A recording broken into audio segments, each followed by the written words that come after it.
اور نور اس روشنی کو کہتے ہیں جو دوسرے سے اکتساب کی گئی ہو، یعنی کہ ریفلیکشن یا دوسرے کہیں اور سے سورس کہیں اور سے ہے اور اس کو ریفلیکٹ کر رہے ہیں.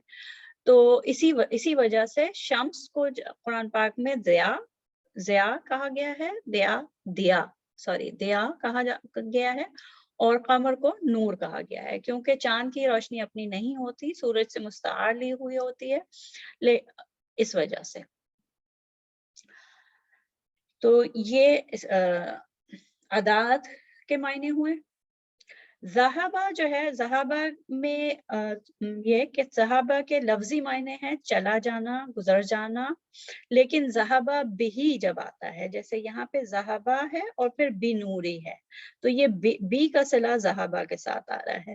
تو یہ کبھی کبھی کسی فعل کے ساتھ جب یہ حروف ساتھ آتے ہیں تو ان کا معنی مختلف ہوتا ہے، اور یہ جو حروف ہوتے ہیں ان کو صلہ کہتے ہیں. فعل کے ساتھ مخصوص صلہ آتا ہے تو معنی ڈفرینٹ ہو جاتے ہیں. تو ذہبہ بہی کے معنی ہیں لے جانا، لے جانا.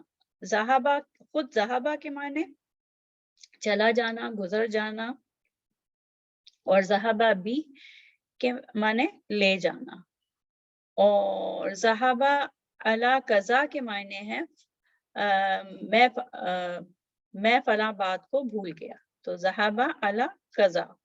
اور ذہبہ کے ساتھ اگر ان آئے، ابھی تو بی جب ذہبہ کے ساتھ بی آتا ہے تو لے جانا، اور ذہبہ کے ساتھ جب ان آتا ہے، ذہبہ ان آئے، تو اس کے معنی ہوتے ہیں چھوڑ دینے کے، کسی چیز کو چھوڑ دینا، ذہبہ ان. تو یہ مختلف معنی ہیں ذہبہ کے. اچھا، اب آگے اگلے بی نورہم، بی تو ذہبہ کے ساتھ آیا، اور نور یعنی کہ روشنی، نورہم ان کی روشنی، اس کی روشنی کو سلب کر لیا. تو اب ان لوگوں کی روشنی کو سلب کر لیا. تو پھر ترکہ کیا ہے؟ ترکہ کا مطلب ترک، یہ تو اردو میں بھی استعمال کرتے ہیں، ترک کرنا، چھوڑ دینا، نظر انداز کرنا، دستبردار ہونا. اور ترکہ کا لفظ بھی ہے، ترکے میں چھوڑنا. اور ترکہ یفعل کذا یعنی کہ کسی کو ایسا کرنے کے لیے چھوڑ دیا. تو اس میں کیا ہوا کہ ان لوگوں کو اندھیرے میں چھوڑ دیا. ترکہ فی و ترکہم فی ظلمات. ظلمات جو ہے وہ ڈارکنس، مرکینس، گلوم.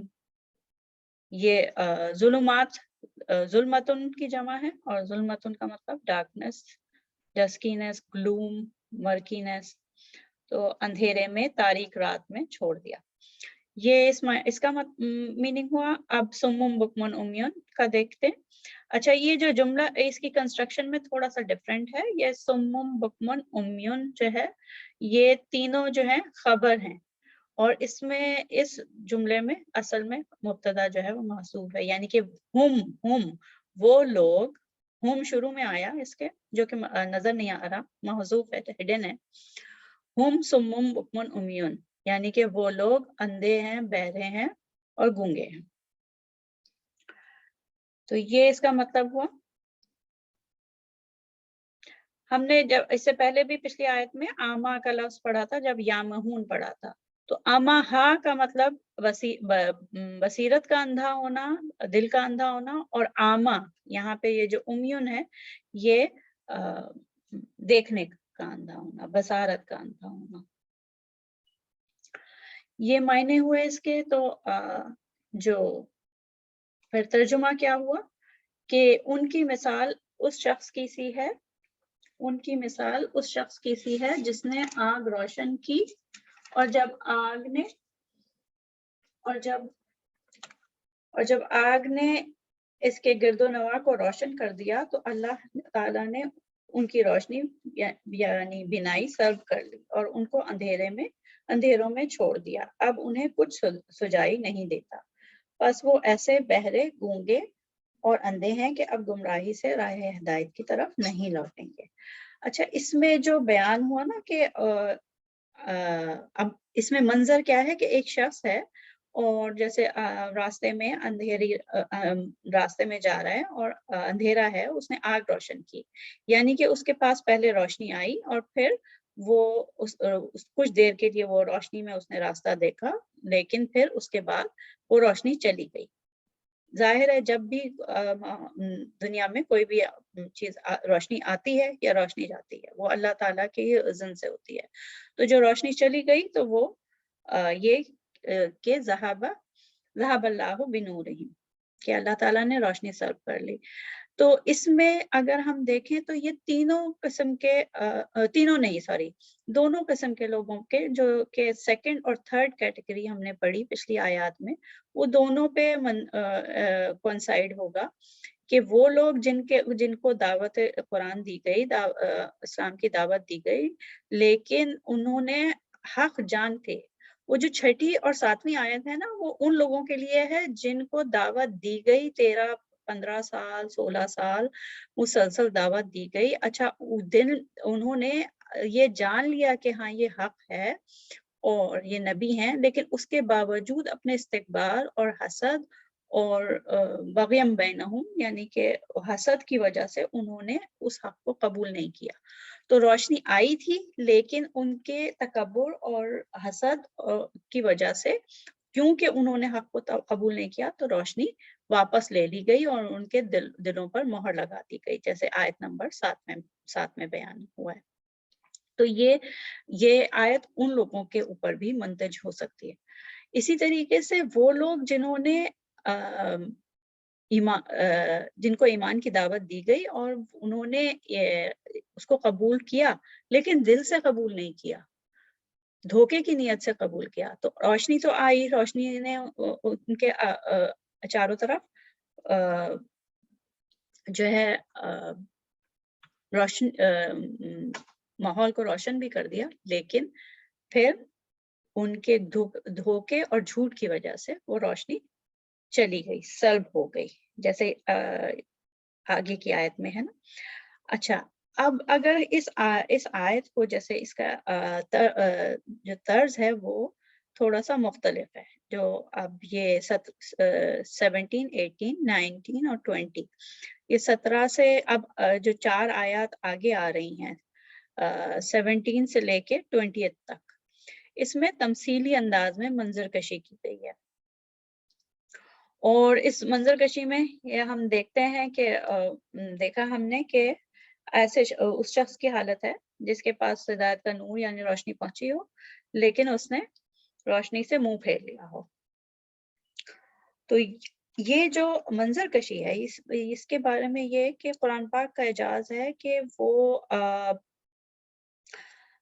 قرآن پاک جو ہے وہ صرف وہ انسانی عقل کو بھی اپیل کرتا ہے، اس کے جذبات اور احساسات کو بھی، اور اس کی تصوراتی اور جمالیاتی حس کو بھی۔ تو اس میں تو ان آیات میں جو تمثیلی انداز اپنایا گیا ہے، یعنی کہ ایک منظر کشی کی گئی ہے، پکٹوریل ڈپکشن، اس کے ذریعے سے ان لوگوں کی حالت زار کو واضح کیا گیا ہے جو اپنے ایمان و عمل کے لحاظ سے اسلام کی تعلیمات کو یا تو ریجیکٹ کر دیتے ہیں یا پھر اس پر مکمل طور پر کاربند نہیں ہوتے۔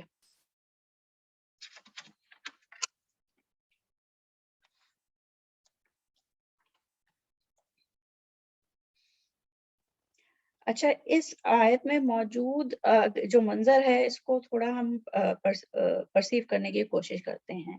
امیجن کریں کہ آپ کوئی مووی یا ڈرامہ دیکھ رہے ہیں جس میں ایک شخص جنگل بیابان میں رات کے وقت چلا جا رہا ہے۔ اچھا، یہ جو پکچر میں نے لگائی ہے، اس میں تو خیر تھوڑی روشنی ہے، لیکن جیسے جیسے جیسے شام زیادہ ہوگی تو رات ہو جائے گی۔ تو جس میں ایک شخص جنگل بیابان میں رات کے وقت چلا جا رہا ہے، پھر گھپ اندھیرا ہو جاتا ہے، کوئی اسٹریٹ لائٹ بھی نہیں ہے کہ وہ آس پاس دیکھ سکے اور راستے کا تعین کر سکے۔ ایسے میں اسے یہ ہم ڈپکٹ کر رہے ہیں، ہم خود امیجن کر رہے ہیں، ایسے میں اسے اپنے پاس اپنے سامان میں سے ایک بڑا ٹارچ یا سرچ لائٹ ملتی ہے اور وہ اسے آن کر لیتا ہے، تو روشنی ہو جاتی ہے، راستے میں روشنی ہو جاتی ہے، اس کو دکھائی دینے لگتا ہے، اور چلنے لگتا ہے. ابھی وہ تھوڑی ہی دور گیا ہوتا ہے کہ ٹارچ کی بیٹری ختم ہو جاتی ہے اور وہ پھر اندھیرے میں چلا جاتا ہے. اب ذرا سوچیں, ذرا اس کی کوفت اور پریشانی کا اندازہ کریں کہ وہ اب کیسے گھر تلاش کرے گا. ظاہر ہے وہ جنگل میں بھٹکتا پھرے گا ایک نابینا شخص کی طرح, کیونکہ اب روشنی تو ہے نہیں. اچھا, یہ جو گھر اس میں جو تمثیل ہے گھر کی تلاش یا جنگل میں راستے کی تلاش, وہ اصل میں آخرت کا گھر ہے, آخرت میں کامیابی کی تلاش ہے. تو جو ہدایت آئی تھی لوگوں کے لیے کہ وہ آخرت میں کامیابی حاصل کر سکیں, ہدایت پا سکیں, تو وہ اب ان سے سلب ہو گئی. اچھا, اس میں جیسے ہم کہہ رہے ہیں نا کہ روشنی جب ختم ہو گئی تو وہ اب وہ ظاہر ہے وہ بھٹکنا شروع کرے گا, وہ شخص سرگرداں اور پریشان پھرے گا. بھٹکنا, تو ذرا یاد کریں, بھٹکنا اور سرگرداں اور پریشان پھرنا, یہ ہم نے ابھی پچھلی آیات میں پڑھا ہے. کون سا لفظ تھا وہ؟ جی, یا مہون. یا مہون جو آیا تھا اس کا مطلب یہی تھا کہ بھٹکنا, سرگرداں اور پریشان پھرنا, راستہ نہ ملنا. تو اس آیت میں جو آیت تھی اس میں کیا تھا؟ اللہ یستہزئ بہم ویمدہم فی طغیانہم یعمہون, یعنی کہ اللہ تعالیٰ ان سے مذاق کر رہے ہیں. وہ کس طریقے سے کہ ان کی مدت بڑھا کے اور وہ اپنی سرکشی میں بھٹکتے پھر رہے ہیں. تو یہ جو جب ان کی جو روشنی گئی ہے وہ کس وجہ سے گئی ہے وہ دیکھتے ہیں. اچھا, یہ بھی پتہ چل گیا کہ یہ جو اندھیرے میں بھٹکنا اور یہ ہے, تو یہ جو 17ویں اور 18ویں آیت جو ہے وہ کنسائڈ کر رہی ہے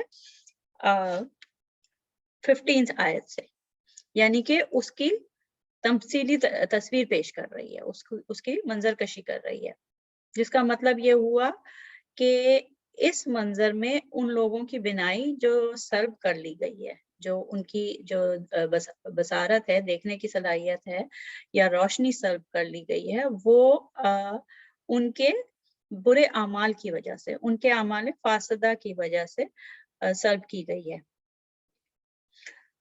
ان کو پورا موقع ملا تھا ہدایت کی روشنی کو اپنانے اور اس سے فائدہ اٹھانے کا. آپ صلی اللہ علیہ وآلہ وسلم کی شخصیت ان کے درمیان تھی, صحابہ اکرام کا کردار ان کے سامنے تھا, ہدایت کی روشنی کا منبع یعنی لائٹ ہاؤس ان کے سامنے تھا, مدینہ منورہ میں ان کی بستی میں تھا, لیکن انہوں نے دھوکہ دہی اور سازش کا رویہ اپنایا, اور یہاں تک کہا کہ ہم تو ایمان والوں سے محض مذاق کر رہے ہیں. انہوں نے کہا نا کہ ہم تو صرف جب اپنے سازشی جو ان کے ساتھی تھے ان کے پاس جاتے تھے تو کہتے تھے کہ ہم تو ایمان والوں سے محض مذاق کر رہے ہیں. تو ان کے یہ کہنے کی وجہ سے کیا ہوا کہ پھر ان سے روشنی چھین لی گئی اور انہیں اندھیروں میں بھٹکنے کے لیے چھوڑ دیا گیا. چنانچہ اب ان کی حالت بھی ان مشرکین کافرین جیسی ہو گئی جن کے بارے میں آیت نمبر 7 میں آیا تھا. مشرکین اور کافرین جنہوں نے جھٹلا دیا تھا, جنہوں نے کفر کیا تھا, ان کے بارے میں آیا تھا نا کہ ختم اللہ علی قلوبہم وعلی سمعہم وعلی ابصارہم غشاوۃ ولہم عذاب عظیم. تو ان کے لیے آیا تھا کہ ان کے بھی دلوں پہ مہر لگ گئی تھی ان کے انکار اور کفر کی سبب. اور یہاں پہ یہ لوگ ایمان کے لیے آئے, لیکن کیونکہ انہوں نے ایمان کا مظاہرہ تو کیا لیکن اصل میں پیچھے دھوکہ دے رہے تھے, تو اس کی وجہ سے ان کی بھی روشنی چھین لی گئی اور ان کے بھی آنکھوں, دلوں اور کانوں پر مہر لگا دی گئی, اور وہ ہدایت حاصل کرنے کے لحاظ سے اب اندھے, بہرے اور گونگے ہو چکے ہیں. اللہ تعالی ہم سب کو محفوظ رکھیں اور ہمیں ہدایت کے راستے پر استقامت اور مستقل مزاجی سے چلنے کی توفیق عطا فرمائے. آمین ثم آمین. تو یہ اس آیت کا تفسیر اور تفہیم ہوئی. انشاءاللہ ہم اگلی آیت پڑھیں گے، اس میں بھی مثال کے طریقے تمثیلی انداز میں ہی بتایا گیا ہے. تو انشاءاللہ اگلی نشست میں آیت نمبر 19 اور 20 پڑھیں گے. دعا کے ساتھ ختم کرتے ہیں. سبحانک اللہم و بحمدک نشہد ان لا الہ الا انت نستغفرک و نتوب الیک. ربنا اغفر لنا ذنوبنا وکفر عنا سیئاتنا وتوفنا مع الابرار. ربنا لا تزغ قلوبنا بعد إذ هديتنا وهب لنا من لدنك رحمة إنك أنت الوهاب. ربنا تقبل منا إنك أنت السميع العليم. بسم الله الرحمن الرحيم. والعصر إن الإنسان لفي خسر إلا الذين آمنوا وعملوا الصالحات وتواصوا بالحق وتواصوا بالصبر. السلام علیکم ورحمۃ اللہ وبرکاتہ.